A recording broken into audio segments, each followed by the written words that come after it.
Dia buka jalan saat tiada jalan, dengan cara yang ajaib dibukanya jalanku.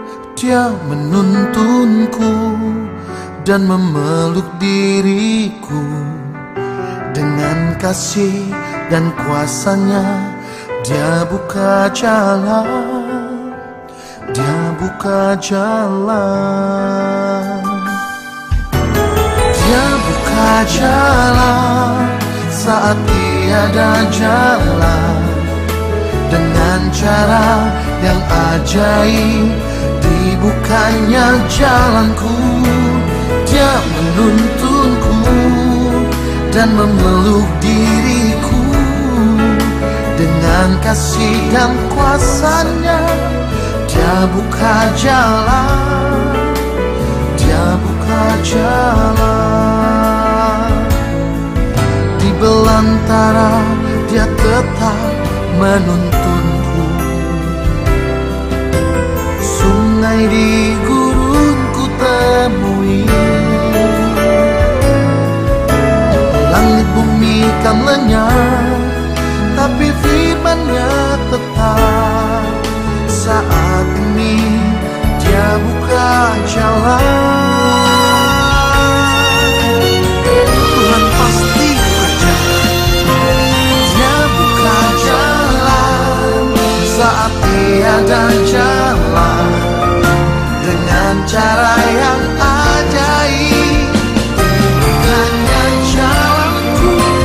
Dia menuntunku dan memeluk diriku, dengan kasih dan kuasanya Dia buka jalan, Dia buka jalan. Dengan kasih dan kuasanya Dia buka jalan, Dia buka jalan.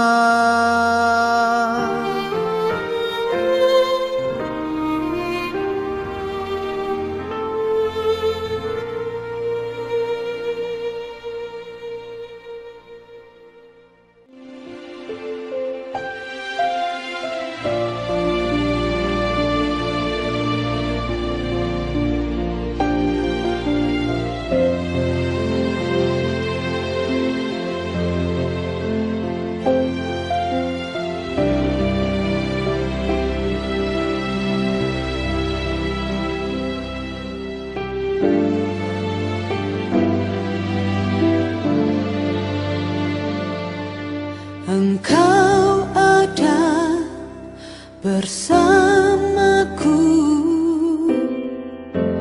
di setiap musim hidupku. Tak pernah Kau biarkan ku sendiri.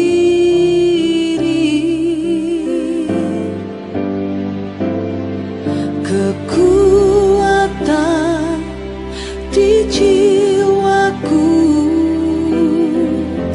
adalah bersamamu.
Engkau ada bersamaku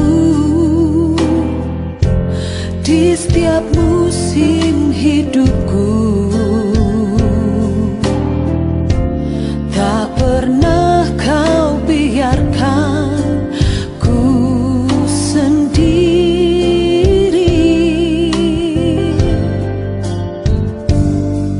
Kekuatan di jiwaku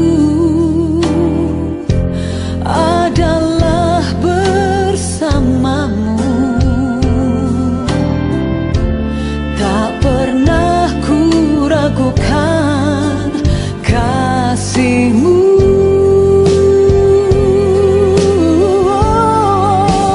Bersamamu Bapa, ku lewati semua. Perkenanan-Mu yang teguhkan hatiku. Engkau yang bertindak, memberi pertolongan. Anugerah-Mu besar melimpah bagiku.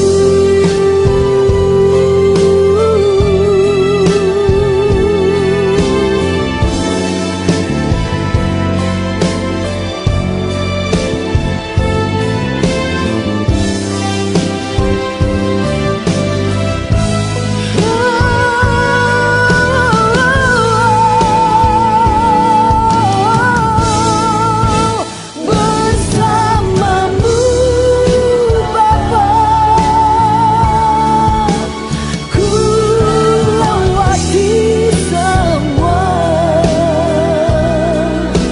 Perkenanan-Mu yang teguhkan hatiku.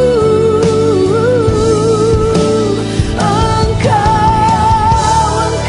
yang bertindak, memberi pertolongan.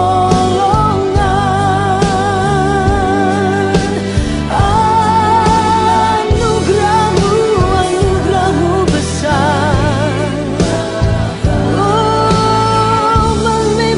melimpah bagiku. Anugerah-Mu besar, anugerah-Mu Tuhan, anugerah-Mu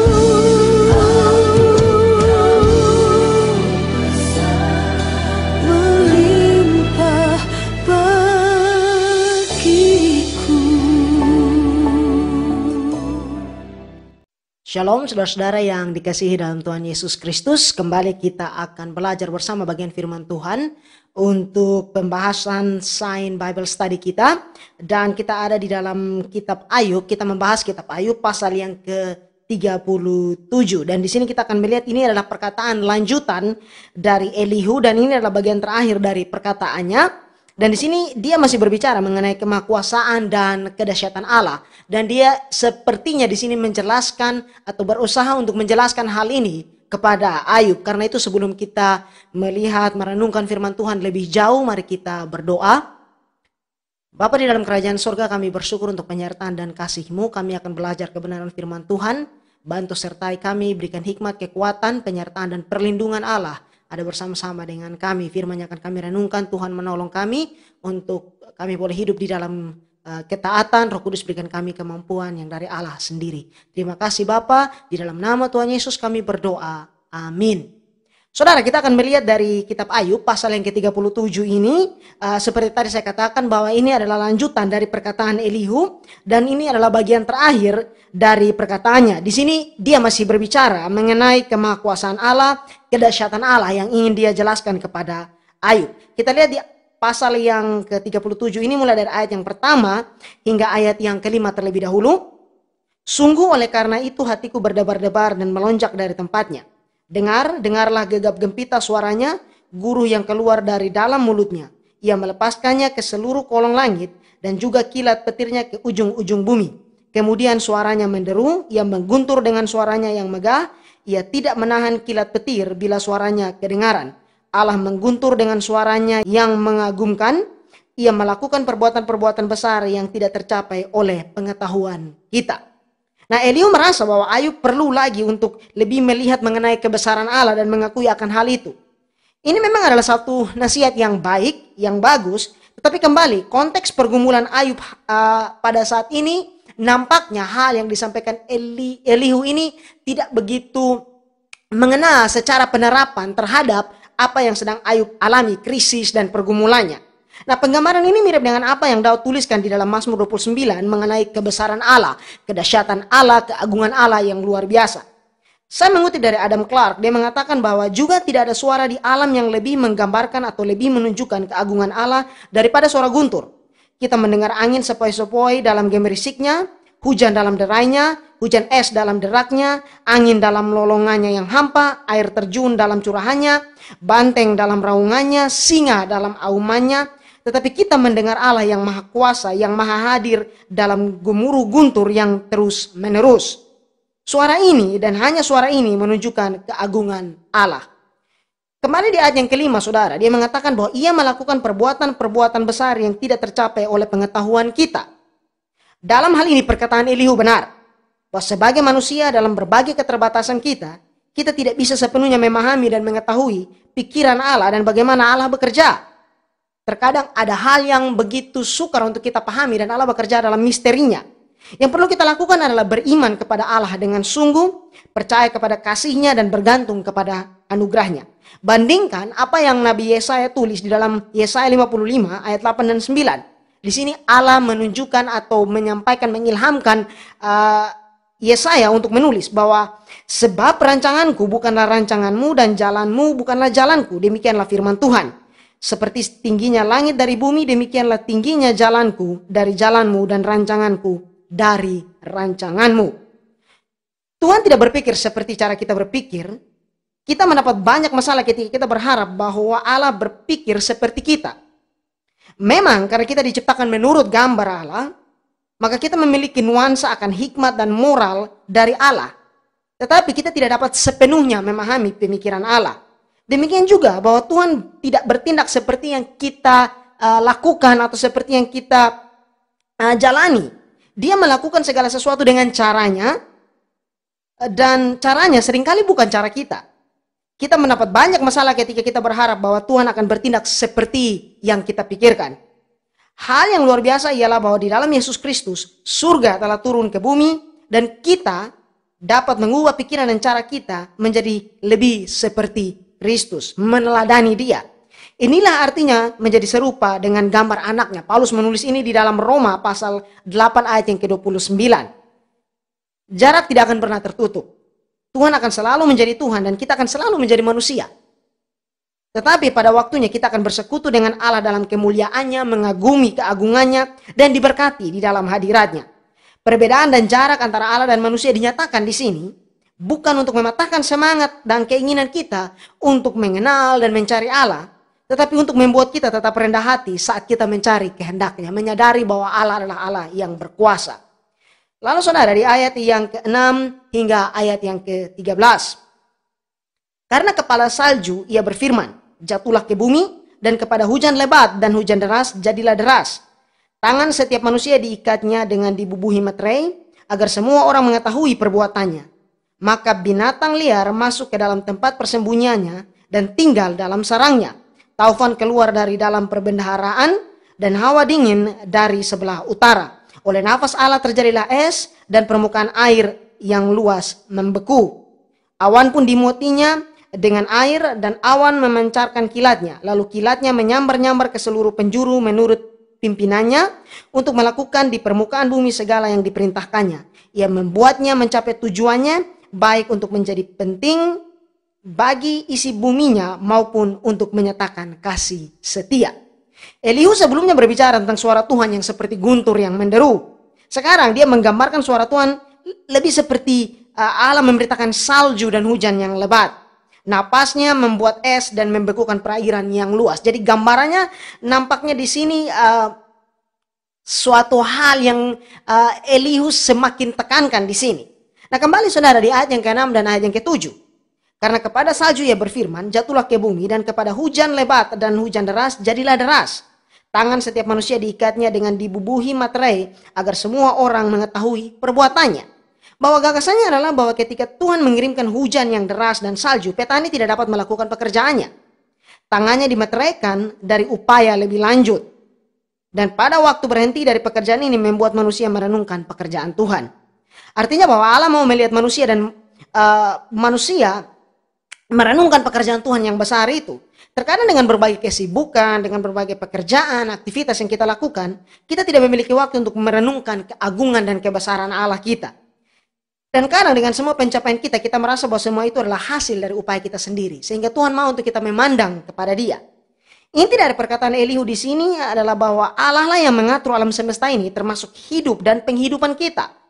Bahkan Dia dalam mengatur musim dan cuaca sehingga manusia bisa bekerja. Itulah sebabnya penting untuk menyadari akan kebesaran Allah dalam alam semesta dan bergantung kepada kasih karunia-Nya di sini. Saya mengutip dari Matthew Henry, dia mengatakan bahwa hujan terkadang berubah menjadi penghakiman. Ini adalah momok bagi negeri yang penuh dosa, seperti dahulu hujan dan air bah menghancurkan seluruh dunia. Demikian juga dengan cara pandang pada zaman Ayub ini. Sering dilihat untuk mengoreksi atau mendisiplinkan dengan menghalangi benih dan panen, meninggikan air dan merusak buah-buahan atau tanaman. Di lain waktu hujan adalah berkat. Ini untuk tanahnya agar tanah itu bisa lebih subur berbuah dan menunjukkan bahwa Allah memberi belas kasihan untuk menyuburkan tanah itu dan membuatnya lebih berbuah. Lihat betapa pentingnya kebergantungan yang kita miliki kepada Allah. Ketika hal yang sama menurut takaran yang diberikan dapat berupa penghakiman yang besar atau juga belas kasihan yang besar. Dan tanpa Tuhan kita tidak dapat menikmati siraman hujan yang memberkati atau pancarannya yang indah. Artinya bahwa Allah mengatur segala sesuatu indah pada waktunya dan sesuai dengan kebutuhan yang ada. Elihu ingin bahwa Ayub tidak hanya menghargai kebesaran Tuhan, tetapi juga melihat bahwa semua ciptaan tunduk di hadapan Allah. Yang ingin Elihu sampaikan kepada Ayub adalah bahwa Ayub yang tidak bertobat harus tunduk kepada Allah seperti yang dilakukan oleh ciptaannya yang lain di alam semesta ini. Lalu saudara, di bagian berikut, ayat yang ke-14 hingga ayat yang ke-24. Berilah telinga kepada semuanya itu, hai Ayub, diamlah dan perhatikanlah keajaiban Allah. Elihu yang masih muda berbicara kepada Ayub di sini dengan lebih frontal, lebih langsung. Dia langsung merujuk apa yang dia mau atau dia pikirkan kepada Ayub. Dia sampaikan kepada Ayub. Tidak seperti sahabat-sahabat Ayub sebelumnya yang mereka berbicara dalam nuansa puisi. Di sini Elihu langsung berbicara kepada Ayub. Perhatikan apa yang dia sampaikan. Ayat 15 hingga ayat yang ke-18. Tahukah engkau bagaimana Allah memberi tugas kepadanya dan menyinarkan cahaya dari awannya? Tahukah engkau tentang melangitnya awan-awan, tentang keajaiban-keajaiban dari yang Maha Tahu? Hai engkau yang pakaiannya menjadi panas jika bumi terdiam karena panasnya angin selatan, dapatkah engkau seperti dia menyusun awan menjadi cakrawala keras seperti cermin tuangan? Secara signifikan Tuhan akan berbicara kepada Ayub dengan pesan yang sama mulai di pasal yang ke-38. Kita akan lihat minggu depan. Tuhan berkata bahwa di manakah engkau ketika aku meletakkan dasar bumi? Atau siapa telah membendung laut dengan pintu ketika membual keluar dari dalam rahim? Jadi Allah akan menunjukkan kepada Ayub kedahsyatan dan kemakuasaannya dan mengajukan pertanyaan-pertanyaan yang langsung menyentuh kepada pergumulan Ayub ini, dalam artian untuk Ayub mengerti dan memandang bagaimana Allah bekerja di luar dari yang bisa dia bayangkan. Nah, meskipun Elihu di sini memiliki banyak gagasan atau ide atau hal yang benar untuk dia sampaikan, tetapi dia menyajikannya dengan premis yang salah. Apa maksudnya? Artinya bahwa menurut Elihu semua pergumulan yang Ayub alami ini adalah karena dosa tertentu yang dia lakukan. Dan ini adalah sesuatu yang akhirnya membuat agak sedikit sukar bagi Ayub untuk memahami semua yang disampaikan oleh Elihu dan sahabat-sahabatnya yang lain. Bahwa yang hendak Elihu katakan di sini yaitu bahwa jika Ayub tidak dapat memahami bagaimana Allah melakukan keajaiban-keajaiban, apalagi membantu Allah dalam melakukan semua itu, bagaimana kemudian Ayub dapat memahami misteri-misteri penyediaan Allah yang jauh lebih tinggi itu? Ada dua hal di sini yang ingin Elihu tunjukkan saat dia berbicara mengenai Allah. Pertama, bahwa kesempurnaan dan kematahuan Allah. Kemahatahuan Allah adalah sesuatu yang paling mulia, bahwa dia sempurna dalam pengetahuannya. Allah itu maha tahu, dia mengetahui segala sesuatu dengan utuh, dengan sempurna. Dan yang berikut, Elihu ingin mengatakan mengenai ketidaksempurnaan pengetahuan kita yang terbatas. Kita adalah manusia yang terbatas, tetapi terkadang kita bersikap seolah mengetahui segala sesuatu.